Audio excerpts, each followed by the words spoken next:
As many of you know, I made it my goal in 2026 to finish One Piece, and I'm happy to say that I have been completing this goal so far.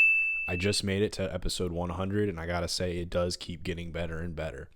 I do have to be honest though, it isn't my favorite thing in the world like it is for a lot of people right now. For me, that still goes to Vinland Saga and Berserk, but it does keep building on itself, and I am liking it more and more as I continue to watch. Where I am right now is they just got out of the desert in Alabasta, and they are trying to fight Crocodile. I gotta say though, that desert the whole part of them being in the desert took way too long. I felt like I was there for 30 episodes. I know it was only like 10 or 12, but it felt like I was there for way too long. I do like all the character development they're doing. I like Zoro. He is still my favorite. Sanji, I like how he's just always a simp for Nami the whole time. It's so funny. Vivi, I think she's a cool character. Chopper. Oh my gosh. How can I forget about Chopper? Chopper's the best. So cool, so funny. I like that, he's the doctor of the crew. I kind of am getting the sense that they keep needing someone, and that's the next person they find. I think that's going to be the pattern from now on. But my biggest thing is I want to see where Shanks is. Shanks is definitely one of the characters that I was the most intrigued by, and I want to know what his deal is because I feel like he's a lot stronger than they showed him to be in the beginning of the season, or not beginning of the season, beginning of the anime. But I'm really curious what he can do in the future. I also like the introduction of Ace. I thought he was a really strong character, and I like how much of a contrast he is to Luffy and how different they are.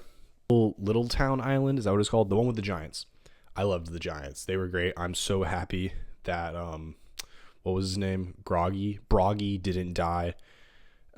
Or whichever giant didn't die. I'm so glad that didn't happen. They were one of my favorites, and I loved their laugh. Like yeah. That was so funny. What else? I like all the different devil fruits we're seeing, how they all have different abilities. I hope they don't I kind of thought devil fruits were going to be like a rare thing, but they're having one turn up like left and right. I do kind of want to learn more in the future about where the devil fruits come from and like what their deal is. If I'm assuming they're not just like a fruit you can get from a tree. They have to be something. So I'm a little curious about how that's happening. I more just want to learn more about the world, like how this world works. Like I know they have 4 seas. They explained how each island has a different season. I like how they're doing a little bit of world building.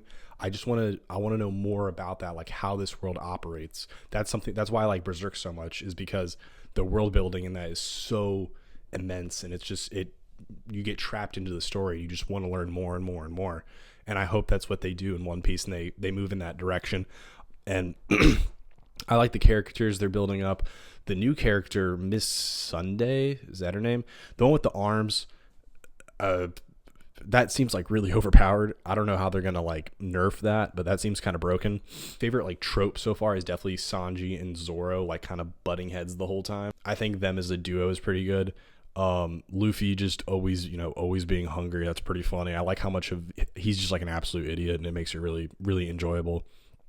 It does seem like Nami's the only one in the crew that has a brain half the time. I do have one big complaint though. Well, it's not big, it's small. I don't like how it seems like every time there's a fight, Luffy just gets captured, or he gets taken out of the fight somehow to make it so they actually have a chance to fight back. Like in Arlong Park, he got stuck underwater, and then he also got his feet stuck in the ground. And I get it, but it is kind of irritating. I'd rather them just kind of duke it out. What else happened when they fought the Borak organization? They fought number 3. Luffy got immobilized by the color lady. They just keep I want him to be the main center point, or at least him, Zoro, and Sanji being able to fight together. But it seems like they just keep taking him out of the fight, and I hope that's not a thing they do throughout the whole anime. But overall, I am really, really liking One Piece, and I'm gonna continue to watch it. I'm at this rate, I think I should be able to completely catch up. I want to say during the summer, so maybe by July.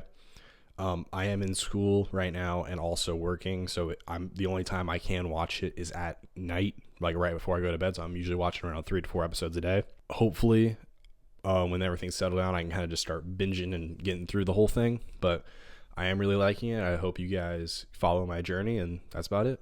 See ya.